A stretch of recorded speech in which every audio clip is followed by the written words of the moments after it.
Hello students, please subscribe the channel, drop a like, share and comment. This is exercise number 7 and 8 of the Progressive Monthly Magazine, May 2022 on the speed of 100 words per minute. Start. An administrator who is doing an honest man's job and knows that he is doing his utmost often does not receive the recognition that is due to him. In fact, he meets with criticism and curses and feels irritated and hurt. An able administrator, however, will always do the right thing and also make the people feel that he reflects their wishes. The sensation must come to the people that he is reflecting their wishes to some extent. When a multitude of voices is advising the administrator or criticizing him, obviously, he has to make his own choice and function according to his own decision. He cannot listen to or agree with each of the hundreds and thousands of voices which advise him. But by his manner of functioning, he should make them realize that he has given due consideration to what they said and that he has been courteous not only to them but to their thinking. That way, by and large, he will be able to satisfy each of them to some extent.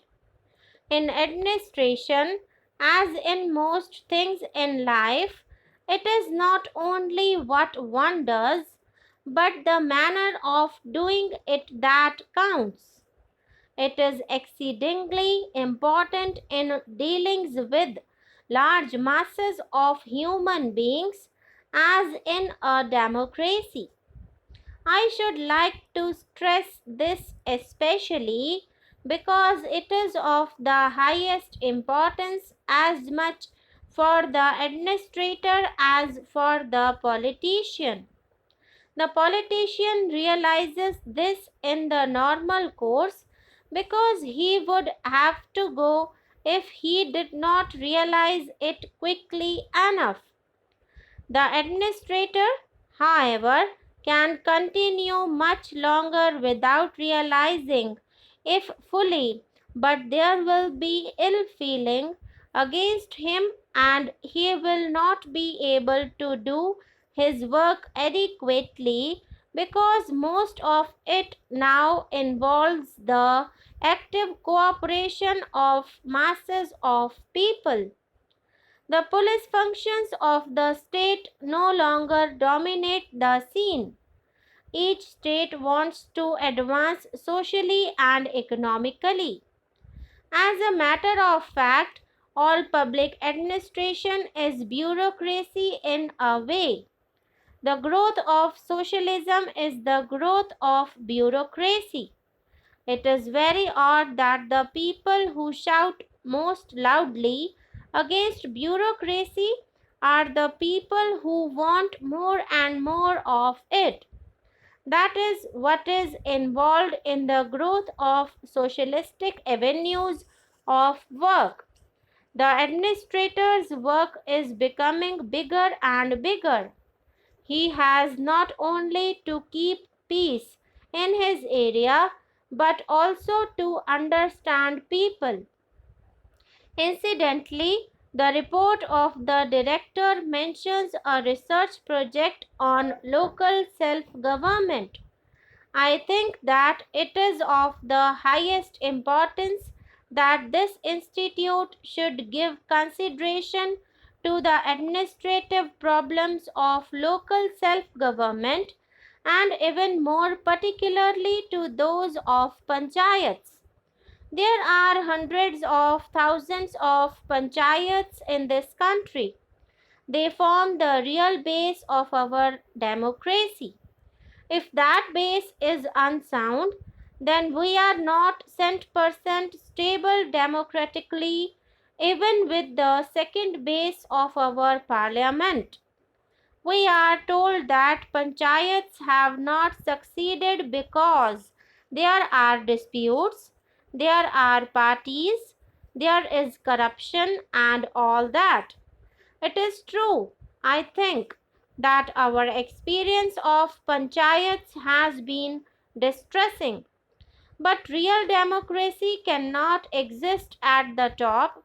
It can only arise from the base. And in India, this is not something alien, but something natural to the soil. The fact remains that the panchayats are the primary base of our democracy and we have to improve them. We have to evolve ways and methods to combat faction and corruption in public administration.